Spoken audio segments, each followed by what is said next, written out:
السلام عليكم ورحمة الله وبركاته. ازيكم حبايبي؟ عاملين ايه؟ اهلا بيكم في حلوة وحادق مع شيرين. وصفة النهاردة حلوة جدا وفيديو بجد هيعجبكم. هنعمل كفتة بطريقة حلوة جدا جديدة هتعجبكم، وكمان هنعمل مكرونة المطاعم بجد سهلة جدا حلوة جدا هتعجب الولاد. لو عجبتكم وصفة النهاردة وفيديو النهاردة اوعوا تنسوني في اللايك والشير وسبسكرايب للقناة. ويلا بينا نشوف الفيديو القمر بتاعنا ده هنعمله ازاي. زي ما انتوا شايفين وصفتنا سهلة، معانا حوالي ربع كيلو لحمة مفرومة، معانا 2 بطاطس مبشورة، معانا بصلتين مبشورين برضو، ومعانا حزمة بقدونس متنضفة ومتقطعة الورق بس. يلا بينا نبدأ. وملح وفلفل وكمون. هننزل بالبصلة المفرومة على اللحمة بتاعتي كده بالشكل ده. هوريكم بقى الربع كيلو اللحمة المفرومة ده هنعمل منه قد ايه كفتة. هنزل بالبهارات بتاعتي، وانا مش بحب اكتر بهارات قوي، ملح وفلفل وكمون بس كده مش اكتر. هننزل بالبقدونس، وزي قلت لكم انا مستخدمة هنا ورق البقدونس بس مش العيدان. هبتدي بقى انزل بالبطاطس المبشورة معايا وبعصرها كويس جدا من ميتها. زي ما قلت لكم شايفين المية اهي، انا مستخدماها بطاطس فريش مش مسلوقة ولا اي حاجة. هننزل بحوالي معلقة صغيرة من التوم البودر، بيديها طعم حلو جدا. زي ما انتوا شايفين كده الكفتة تقريبا معايا جاهزة. هبتدي ان انا اقلبها كويس جدا، كل مكوناتي والتوابل بتاعتي كده مع بعضها. نقلبها بقى كويس ونخليها عجينة واحدة. زي ما انتوا شايفين هنستخدم بقى طبعا ايدينا. عجناها كويس جدا وبقت متجانسة بالشكل اللي انتوا شايفينه ده. هنبتدي بقى نصبعها، مش بتحتاجي زيت ولا اي حاجة لتصبيع الكفتة.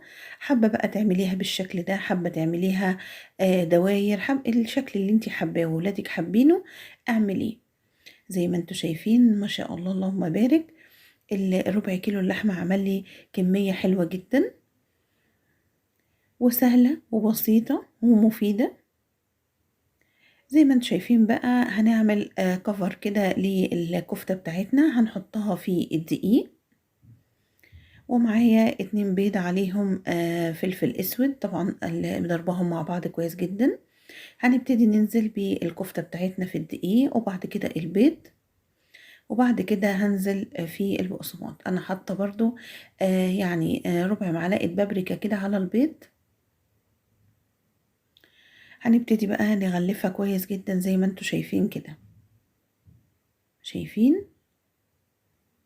ولا هحتاج احطها في تلاجة ولا اي حاجة، ممكن تقليها على طول. الكفر هيبقى ثابت زي ما انتوا هتشوفوا. لو انت حابة الطبقة الخارجية كريسبي شوية هنعمل الخطوة دي مرتين. يعني هتعملي الغلاف او الكفر الخارجي هنعمله مرتين، ادي مرة تمام. وهنحطها في البقسماط، حطينا في الدقيق وبعد كده البيض وبعد كده البقسماط. زي ما انتوا شايفين كده وصفة سهلة وجميلة وريحتها حلوة جدا. هنبتدي نعيد الخطوة تاني ونحطها في البيض بعد البقسماط، ونرجع نحطها في البقسماط تاني. دي في حالة لو انت حابة الطبقة اللي بره كريسبي جدا. انا بكتفي بمرة واحدة بس، بيبقى الغلاف حلو ومتماسك والطعم جميل. زي ما انتم شايفين انا خلصت الكمية بتاعتي وخلصت الكفر الخارجي كله زي ما انتم شايفين كده. هسيبها بس كده عادي، عايزين تقلوها على طول تستنوا لما نعمل المكرونة. يلا بينا نستنى لما نعمل المكرونة.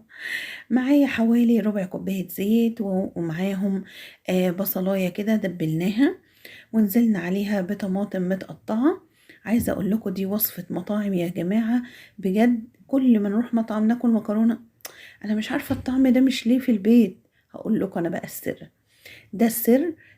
مكرونة المطاعم بندبل البصلة وننزل عليها بفلفل حار أو عادي زي ما انتوا حابين، وكمان بننزل بطماطم متقطعة، وبعدين بننزل بمعلقتين من معجون الطماطم الجاهزة، وبنشوحهم كويس جدا زي ما انتوا شايفين كده. تركة البصلة في الأول ما تتحمرش منك، يا دوبك بس تدبل منك كده، وانزلي ببقية الخضار عليها. هنا الخطوة الأولانية حسيت إن الطماطم كده ابتدت تدبل معايا، نزلت بحوالي نص كيلو من عصير الطماطم، نزلت عليه بالخلطة بتاعتي كده، وهنبتدي نتبله ملح، وهنحط نص معلقة من الكمون. حد يقولي كمون على المكرونة؟ وكمان معلقة سكر. هي دي بقى التركة اللي بتخلي المكرونة معايا بقى حكاية. كمان هنحط شوية فلفل أسمر، وهنخليها تتسبك بالشكل اللي انتوا شايفينه ده. لازم تتسبك كويس جدا قبل ما اضيف المكرونة. انا بقى النهاردة عايزة اقول لكم، انا يا جماعة سر يعني فظيع بصراحة. انا من عشاق المكرونة الاسباجيتي بجد، من احلى الوصفات، ومن احلى انواع المكرونة اللي بحبها. زي ما انتم شايفين كده، قلبنا بقى المكرونة في الصوص الأحمر الغني ده بالجمال والطعامة دي. يلا بقى نقلي الكفتة بتاعتنا قبل ما المكرونة تبرد. جبت شوية زيت كده، مجرد ان هم يسخنوا معايا هبتدي ان انا انزل ب طبعا الزيت لازم يبقى سخن جدا قبل ما انزل بالكفتة. شايفين؟ ولا هتفك معاكي ولا هتشقق ولا اي حاجة، ولا حطيتها في التلاجة. انا سبتها على ترابيزة المطبخ عادي جدا في درجة حرارة المطبخ لحد ما عملت المكرونة. عايزة تعملي ده على عين وده على عين، يا سيدي يا جماله، الاتنين يبقوا سخنين مع بعض كده يبقى بجد ضرب نار. وصفة حلوة، عايزة اقول لكم ريحتها حلوة جدا اثناء التسوية، جميلة. شايفين اللون؟ قلبنا بقى البطاطس الكفتة كده بالبطاطس. بصي بقى، سميها كفتة بالبطاطس، بطاطس بالكفتة، كفتة بانيه. يعني انا سايبه لكم الاختيار، يعني انا عايزاكم في الكومنتات كده تقولوا لي نسميه ايه الاختراع ده. شايفين لونها وجمالها وحلاوتها؟ يا جماله، انا عايزه اسمع يا سيدي، عايزه اسمع يا سيدي في الكومنتات بجد. ايه رايكم؟ شايفين الجمال؟ ما شاء الله، اللهم بارك. عايزه اقول لكم حلوه جدا جدا، حرفيا ريحه، طعم، لون، شياكه. ممكن على فكرة تعمليها مقبلات جنب أي أكلة في العزومات، حلوة قوي قوي في الرحلات. بجد طعمها حكاية. يعني عايزة أقول لكم اتبقى كده بالليل حطيتهم في سندوتشين فينو كده، كانوا حكاية بجد. شايفين المكرونة بتاعتنا عاملة ازاي؟ ولا معجنة ولا أي حاجة. لو عجبتكم الوصفة اوعوا تنسوني في اللايك والشير وسبسكرايب للقناة، واستنوني في وصفة جديدة إن شاء الله.